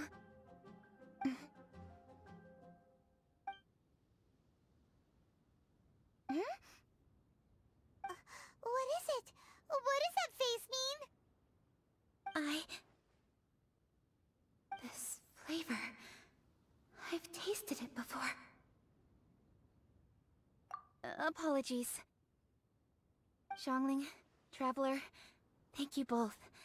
This is everything I had hoped it would be. It tastes wonderful, and quite amazingly, somehow it took me right back to my childhood, when my grandfather was still around. Really? That's awesome! I didn't have a chance to fully explain before. In fact, when Master had filled in the missing parts of the recipe for me, I realized that I already knew how to make this dish. You already knew? You mean you were able to make this without ever seeing the recipe? Uh-huh. My dad taught me how to make it. Wait, but isn't this dish from Keqing's grandpa's notes, though? About that. I do not believe that this recipe was my grandfather's creation. My grandfather was a well-known real estate tycoon in Liyue, and also a scholar. He was an avid collector of old books and was quite knowledgeable on many of Liyue's customs and traditions that are no longer practiced. As a child, I used to spend a lot of time with him in his study. We'd read the classics together, then debate how much of it was actually genuine, and whether Rex Lapis was real or not. He used to say, books are just a bridge that bring us a little closer to history, It's up to those of us in later generations to ask these questions, search for the answers, and decide what they mean. Since then, my grandfather has passed on, and I've grown up to become a Chiseng. My views on Rex Lapis have changed in this time too, from myth to reality. For me, the name Rex Lapis is inextricably wound up with memories of my grandfather. Whenever I see his name written down, it always reminds me of sitting in my grandfather's study, seeing all of his notes. As I said earlier, this recipe came from those same notes. It's an ancient dish that he was trying to restore to its original form. But, unfortunately, without the full recipe, he never quite succeeded. Still, each time he tried cooking it, he'd always get me to have a taste while it was still warm. The memories. This really is the taste of my childhood. Ancient dish? Are cornbread buns really that old? Well, at least in my family it is. My dad learned how to make it from his dad, and supposedly it's been passed down that way for generations. We call them chili minced cornbread buns. They're a traditional folk food snack, easy to pack up and take with you on the road, so they're the perfect thing to eat on the go. La la la. Seeing Guoba just reminded me of something. I actually made this dish on the day I first met Guoba. How did you first meet? It was in a cave in the mountains. I ducked inside to get out of the rain and saw an offering table in there, so I put the cornbread buns I brought with me on it. Then I ended up falling asleep, and when I woke up, I found out that Guoba had eaten every last one. Guoba followed me around ever since. We're practically family now.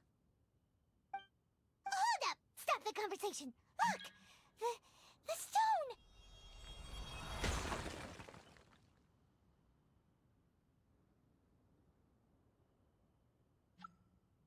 It burst open! It's...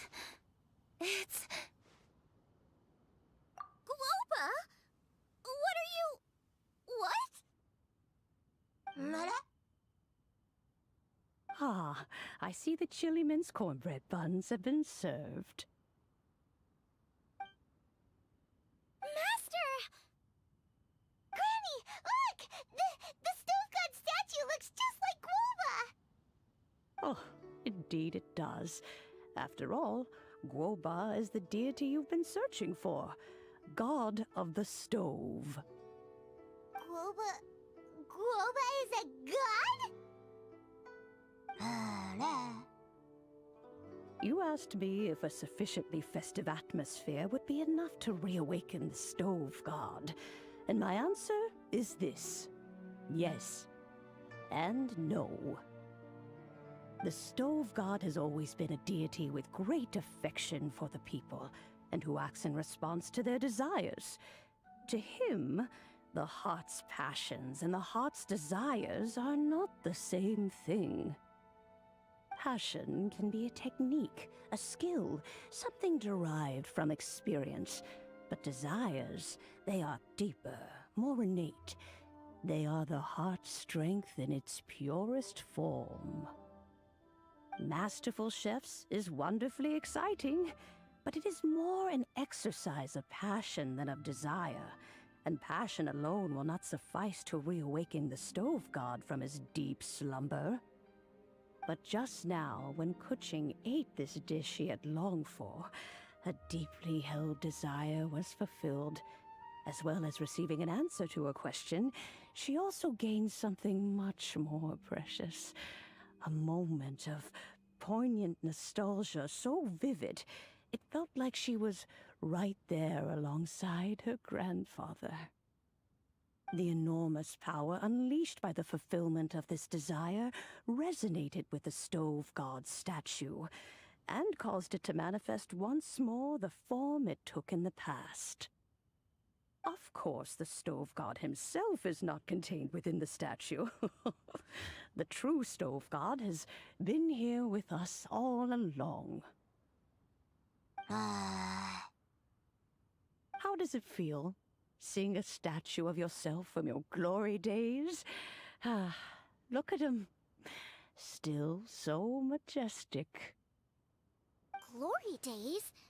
Wait, what happened? Did Guoba used to be different from now? Oh, yes. Back in his day, your Guoba was once the patron god of the soil. But all the wisdom and power he had then, he has since surrendered to the soil itself. A god surrendering their power to the soil. I have heard this turn of phrase before, but what does it mean? The kinds of trials and tribulations that a land can face are far more than you could imagine. Droughts, floods, torrential rain, hurricanes, earthquakes, tsunamis, fires, and plagues. The threat of disaster will never fully disappear from Liyue. Even woes that have never been faced before in history will come to pass in the future. Such things affect you mortals far more than we Adepti, with our immortal forms. He once walked with you over the barren plains until you arrived at last at the harbor. He joined you in building your dwellings and lighting the stoves. It was his hand that lit the very first street lamp of Liyue and brought the aroma of cooked food into every household in the land. You mortals no longer remember him, but back in the age when you did, he was the closest of all the Adepti to the common folk.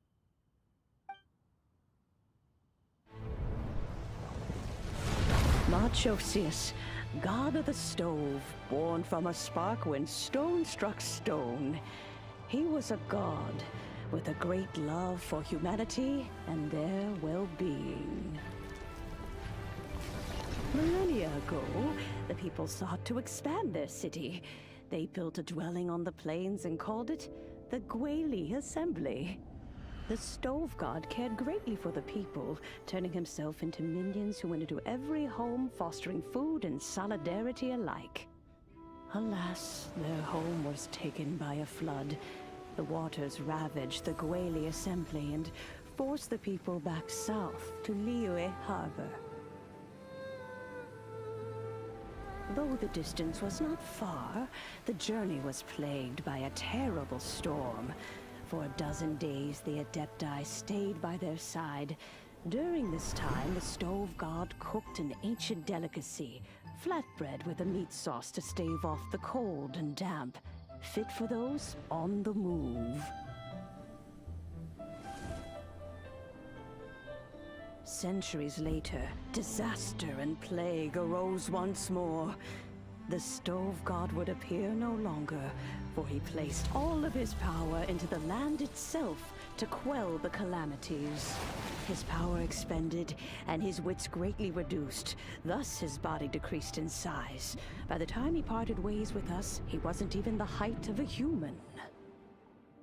He told Rex Lapis and I of the dishes that bring joy and of the secrets of the flame, then went into the mountains and entered into a long slumber.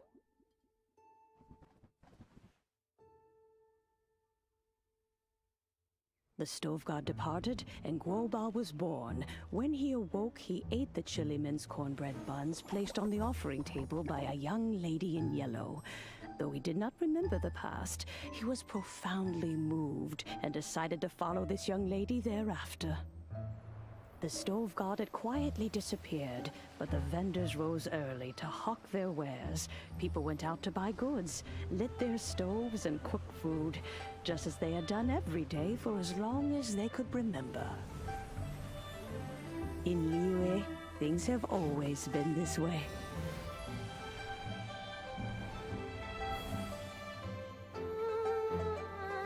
Nature provides, the mountains rejoice.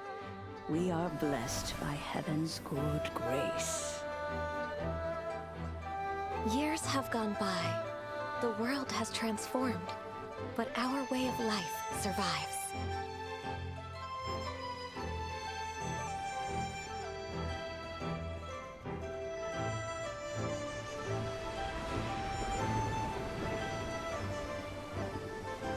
Fame and fortune is only a season.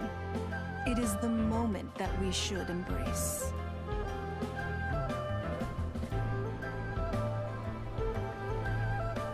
Past meets present. Heritage becomes legacy. Long into the future may we thrive. You once told me that dining is the profoundest of customs in the human world. To eat well is to consume vitality itself, and to drink well is to partake of the very essence of the world. It is a matter of paramount importance, you said, for people cannot face the arduous journey ahead on an empty stomach. At once a humble affair and a profound one. A humble meal of maize and spring water is also profound in that. By ensuring one's survival, it paves the way for millennia of human history and culture to come. My dear friend, Liyue has changed so much while you have slept. Looking at the prosperity and beauty around us today, does it make you happy? Guoba, this is kind of a huge deal. Why didn't you say anything? He is not who he once was. Even the power of speech evades him now. There is no way he could have told you. Oh. Guoba, but... Xiangling. Do not be saddened, Xiangling. There are two sides to everything. Guoba may have lost many of his formal faculties, but he is now as carefree as can be, without a single worry in the whole world. In this world we inhabit, who can truly be said to live a life free of all woes? Those with a mind and with the knowledge will certainly be troubled by all manner of things. But he has gone further than us in his journey. He had both wisdom and courage. Everything he took upon himself, he was also ready to part with. His carefree demeanor today is a testament to the fact that he is at rest. So since you are his friend, take good care of him. Go out to walk and play. Allow him to eat, drink, and be merry. I will! You can count on me! Xiangling, you have an adeptal affinity. Guoba follows you around because he has respect for you. The moment he awoke, he was met with the familiar flavor in the chili mince cornbread buns he ate. After all that time, he still recognized the dish he had invented, and he approved of you as the one who had cooked it. That's right. The taste of one's home cuisine always brings back memories of home. Though he remembered nothing, eating the food you had cooked gave him a feeling of familiarity. That is why he stuck by you. You may be the first person in history to give the stove god the experience of being a satisfied customer. That makes you quite a remarkable chef. If that's true, I couldn't be happier. Because putting a smile on customers' faces is what we chefs are called to do. Well then, it's getting late and I still have things to do. Time for me to say goodbye. Traveler, Paimon, Xiangling, thank you all very much. I look forward to spending more time together in the future. I guess my dad's probably heard the good news already, but I should still go catch up with him. Master, it's been a while since you came by. Why don't you join me? He thinks about you all the time, you know. He's always telling me to invite you over. Oh, goodness me. Then, far be it from me to refuse. Off we go, then. Let's saunter over gently and see how all the city folk are getting along. Hi, Dad! I'm back! Hey, what are you doing fair. I should be the one handling that.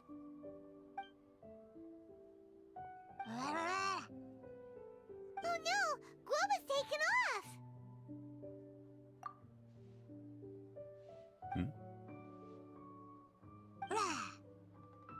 Oh, it's you. Hello there, old friend. Oh, bless my soul. Are you out for a stroll as well? Given the season, it felt fitting to take a leisurely walk while the meal is being prepared. Quite right. And it also gave us the chance to run into you. Guoba may not recognize you, but as ever, he seems quite delighted to see you. So, Guoba doesn't remember anything, but can still feel when something's familiar? Friendship will always withstand the ravages of time. Traveler, what do you think of the name of this festival? Moonchase. The moon is a carrier of countless emotions. So many things only seem to surface as we gaze up beneath its poignant glow. Wherever the moonlight shines, the heart is wont to follow. Fond memories of those no longer with us. Debts of gratitude to old friends. The meaning of ages past and gone. All wrapped up in the city that has existed for so many moons to date. All these things and more, they are why people chase the moon. In old age, the sight of many things puts one in a wistful mood. But children are always a beautiful sight to see. Such exuberant life force. It seems to well up from deep within the land itself. A land that has been in existence for so many millennia, and yet one that still dazzles today. Traveler, this Moonchase Festival has been all the more entertaining with you here to witness it. Now, let's have Xiangling brew us a nice pot of tea. We shall drink and chat at our leisure.